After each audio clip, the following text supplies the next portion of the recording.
नमस्कार मंडळी. तर अगोदरच सांगते हे व्हिडिओ काही दिवसांपूर्वीचे असत, म्हणजे पाऊस पडायच्या अगोदरचे. मी मुंबईत फिराक गेल्या कारणामुळे व्हिडिओ अपलोड करू गावाक नाही म्हणून आता करताय. तर मंडळींनो, आमचे बारके मोठे असे एकूण 12 कोबरे कापून झालेले होते आणि आता होळाच्या पहिल्या डी आमचा भात कापूचा होता. काल आणि परवाच्या दिवशीचा पावसाचं वातावरण बघून आम्ही आज 8 माणसं भात कापूक बोललेली.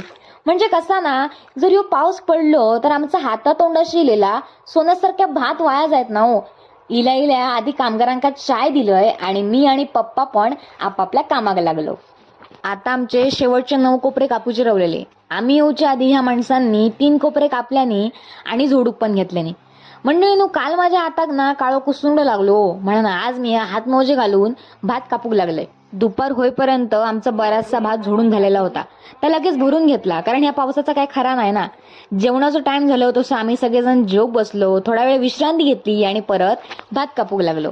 आता थोडेच म्हणजे 5च कोपरे कापूचे रवलेले. थोडी माणसं भात कापू होती. मी, मम्मी आणि पप्पा भाताचे कवळे भरान ह्यांका देऊ होतो आणि ही थोडी माणसं भात मारू होती. देवान पाटील काटे मारूची आणि आमच्यापासून काम करून घ्यायचा तसा दुपारचा भात भरून घेतलाय. कारण ह्यो मेलो बघा कितको भरलो आणि मरणाचो वारो सुटलो. आणि ह्यो आमचा शेजारच्यांचो बोंडू मका भेटा गेलो.